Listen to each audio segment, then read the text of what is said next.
അങ്ങനെ നോക്കി നിൽക്കും. വായി നോക്ക് വരട്ടെ. ഇന്ന് അവന്മാരുടെ അഹമ്മതി ഞാൻ നിർത്തും. പാവം ആ കൊച്ചുങ്ങൾ എന്നാ ചെയ്യാനാ അമ്മച്ചി? അത് ഞങ്ങൾക്കൊരു നിക്കേടും വേണ്ടേ? അല്ല, അവന്മാര് വരുന്നുണ്ടല്ലോ. ഇന്നെന്തോ കോള് കാണും, അല്ലാതെ ഈ വിളി വിളിക്കത്തില്ല.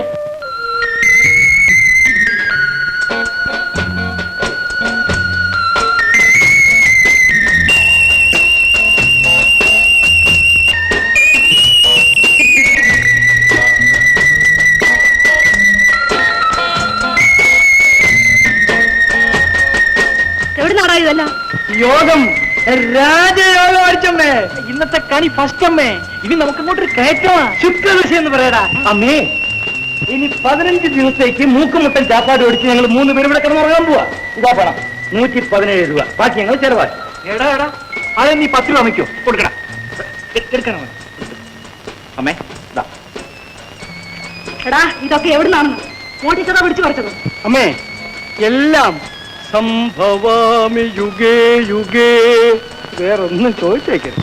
എന്ന് വെച്ചാ സംഭവിക്കേണ്ടത് കാലാകാലങ്ങളിൽ സംഭവിക്കും എന്നർത്ഥം. അമ്മച്ചിയുടെ കൊച്ചങ്ങളെ വഴിതിരിഞ്ഞു പോകത്തില്ല. ഇതുങ്ങൾ പാടുപെട്ടുണ്ടാക്കിയതായിരിക്കും ഈ കാശ്. ഈ പണം ഉണ്ടാക്കാൻ ഞങ്ങൾ അനുഭവിച്ച ത്യാഗം ലോകത്തൊരു മക്കളും സഹിച്ചിരിക്കില്ല അന്നമ്മ ചേട്ടത്തി. സത്യം പറഞ്ഞില്ലെങ്കിൽ ഇന്ന് 3 പേർക്കും ജലപാനം തരത്തില്ല. പറയുന്നടാ, ഇത് എവിടുന്ന് കിട്ടി? പറയടാ. ഒരു മുതലാളി കണ്ടതാ. ഒരു കാർ ആക്സിഡന്റില് വേറെ ചക്ക പൊട്ടൊന്ന് റോഡിൽ വീണു. ഇല്ലാത്ത കള്ളമൊക്കെ അമ്മയോട് എന്തിനു പറയണ? അമ്മേ, ഞങ്ങൾ റോഡിലൂടെ വരുമ്പോ ഒരു വലിയ മുതലാളി ഓവർ സ്പീഡിൽ കാറിൽ ഇങ്ങനെ വരികയായിരുന്നു. കുറുക്കെ വന്നൊരു കിഴവൻ നെടുമ്പോട് ആ കാറിന് മുമ്പിലോട്ടൊരു ചാട്ടം. വീണ ഞാനാണെന്ന് വെച്ചോണം. ഉടനെ ആ കിളവന്റെ മകൻ അവിടെ പറന്നെത്തി. ഈ വാസുവിനെ പോലെ തറവനെ പിടിച്ചവൻ. അതിനിടയ്ക്ക് ഒരു റാവുത്തര് ഈ രാജുവിനെ പോലെ തന്നെ ഒരു കാക്ക ഓടി വന്നിരിക്കുന്നു മുതലാളിയുടെ സപ്പോർട്ടിന് വേണ്ടി. പിന്നെ അവിടെ നടന്നു ഒന്നും പറയാനില്ലമ്മേ. മുതലാളി പാർട്ടിയും തൊഴിലാളി പാർട്ടിയും കൂടെ തമ്മിൽ അങ്ങോട്ട് ഇടി തുടങ്ങി.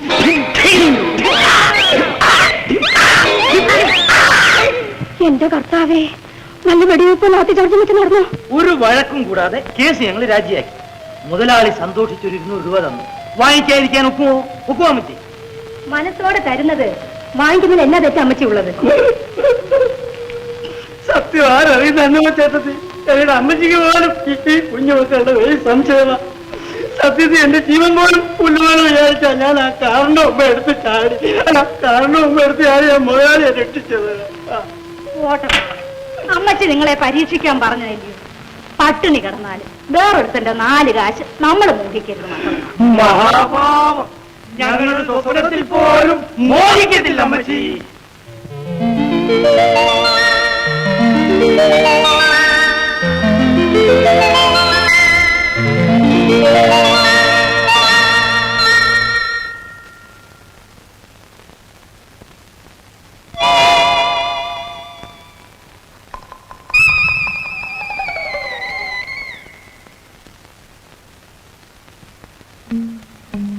നമസ്കാരം.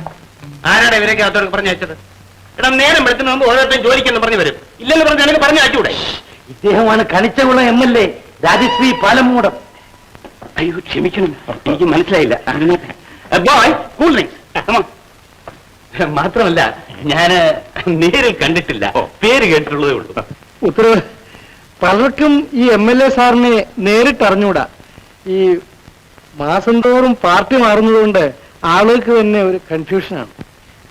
നാട് ഓടുമ്പോൾ നടുവേ ഓടണം. നമ്മുടെ ആവശ്യങ്ങൾ അനുസരിച്ച് കക്ഷി മാറിയില്ലെങ്കിൽ പിന്നെ എന്ത് മുന്നേറ്റമാ, എന്ത് രാഷ്ട്രീയമാ. മാത്രമല്ല, മന്ത്രിസഭ ഒന്ന് വികസിച്ചാൽ ആദ്യം അകത്ത് കയറുന്നത് ഇദ്ദേഹമാണ്. അത് ഞങ്ങൾക്ക് നല്ലതല്ലേ. പിന്നെ വിശേഷിച്ചിങ്ങോട്ട് ഞാൻ തിരുവനന്തപുരത്ത് പോയി മന്ത്രിമാരെയൊക്കെ ഒന്ന് കണ്ടിട്ട് തിരിച്ചു വരുന്ന വഴിയാണ്. അപ്പൊ സാറിനെയും കൂടി ഒന്ന് കണ്ടിട്ട് പോകാമെന്ന് കരുതി. എനിക്ക് സാറ് ഒരു ഉപകാരം ചെയ്യണം. എനിക്ക് വേണ്ടപ്പെട്ട 3 പേരുണ്ട്. അവർക്ക് എന്തെങ്കിലും ഉദ്യോഗം സാർ കൊടുക്കണം. കൊടുക്കാമല്ലോ. അവർക്ക് എന്ത് വിദ്യാഭ്യാസ യോഗ്യതയുണ്ട്? വലിയ വിദ്യാഭ്യാസമൊന്നുമില്ല, സാമാന്യ വിദ്യാഭ്യാസമുണ്ട്. നിങ്ങളെപ്പോലുള്ളവർ പറഞ്ഞാൽ ഈ ആയിരിക്കാൻ മാത്രമല്ല നിങ്ങൾ നാട് ഭരിക്കുന്ന കക്ഷിക്കാരൻ. അതെ, ആരൊക്കെയാ ജോലിക്ക് വന്നിരിക്കുന്നത്? ഈ നിൽക്കുന്ന രണ്ടുപേർ. ഓഹോ, ഇവ രണ്ടുപേരും. അതെ. മൂന്നാമത്? സത്യം പറയാമല്ലോ, പിന്നൊരാള് ഞാനാണ്. ആഹാ, പറ്റിക്കാൻ നടക്കണം. ആരാണ് നീയൊക്കെ? ജോലിയില്ലാതെ നടക്കുന്ന 3 ചെറുപ്പക്കാർ. പിന്നെ വരട്ടാതെ ജോലി നിങ്ങളല്ലേ ഇപ്പൊ പറഞ്ഞത്? അത് വാങ്ങാൻ ഞങ്ങൾ പോകില്ല. നീയൊക്കെ ജോലി വാങ്ങണ്ടേ പോകില്ല. Hello, Balaram speaking. അതെ, സബ് ഇൻസ്പെക്ടർ ആണോ? ആ, നിങ്ങൾ തക്ക സമയത്താണ് വിളിച്ചത്. ഇവിടെ ഒരു MLA ആണെന്ന് പറഞ്ഞ് എന്നെ പറ്റിക്കാൻ വന്നിരിക്കുന്നു. അതെ, പ്ലീസ് കം. Thank U.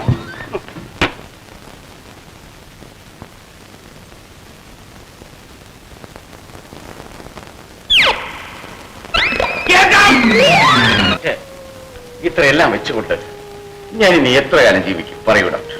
ചുമ്മാ ഇരുന്നാട്ടെ, അമ്മാവൻ ഇനിയും 100 വർഷം കൂടെ ജീവിക്കും. അത്രയ്ക്കൊക്കെ വേണോ സുമതി? അതെല്ലാം ദൈവസങ്കല്പം. മനുഷ്യജീവിതം തന്നെ ക്ഷണികമാണ്. ഇനിയുള്ള കാലമെങ്കിലും ആത്മശാന്തിയോടുകൂടി ജീവിക്കാൻ എന്റെ കൂടെ ആശ്രമത്തിലേക്ക് പോരും. നാട്ടിലുള്ളവരെ മുഴുവൻ കുത്തുവാൻ എടുപ്പിച്ച് കാൽവസ്ത്രം ധരിപ്പിച്ചിട്ടേ സ്വാമി സ്വർഗത്തേക്ക് പോവുള്ളൂ. ഈ സ്വാമിയാർ ആരാണ്? ഞങ്ങളുടെ സഹോദരിയുടെ ഭർത്താവ്, ഈ സുമതിയുടെ അച്ഛൻ. ജ്യേഷ്ഠന്റെ സുഹൃക്കേട് ഒരു അറിഞ്ഞ് വന്നതാണ്. സഹോദരി മരിച്ചതിന് ശേഷം മനം നൊന്ത് ഈ ജീവിതമെല്ലാം ഉപേക്ഷിച്ച് അദ്ദേഹം ഡൽഹിയിൽ ഒരു ആശ്രമത്തിൽ പോയി. സ്വന്തം ഭാര്യയെ വിരട്ടിയോടിച്ച് ഞാനാണെങ്കിൽ വേദനയും രോഗവും സഹിച്ചുകൊണ്ട് ഇവിടെ ഇങ്ങനെ കഴിയുന്നു. എല്ലാം മായ. ഒരു പാവപ്പെട്ട സ്ത്രീയെ പ്രലോഭിപ്പിച്ച് വശീകരിച്ച് അമ്മയാക്കിയ ശേഷം അന്ധകാരത്തിലേക്ക് തള്ളിയ ആ ബ്രഹ്മഹത്യാപാപത്തിന്റെ ശിക്ഷ അനുഭവിച്ച് തന്നെ തീരണം. ഇദ്ദേഹത്തെ പറഞ്ഞ് അധികം വിഷമിപ്പിക്കരുത്. റെസ്റ്റ് അധികം എടുക്കണം. പതിവ് പോലെ മരുന്നുകളും കഴിക്കുക. കഴിക്കാം ഡോക്ടർ. പക്ഷെ എന്റെ തീരാവ്യാധിക്കുള്ള ഒരേ ഒരു മരുന്ന് എന്റെ മരിച്ചുപോയ ലക്ഷ്മിയുടെ മകനെ കിട്ടുക എന്നതാണ്. പിന്നെ എന്റെ എല്ലാ രോഗവും മാറും ഡോക്ടർ. ചേട്ടൻ സമാധാനമായിട്ട് ഇരുന്നാട്ടെ. ഞാൻ എല്ലായിടത്തും അന്വേഷിക്കുന്നു.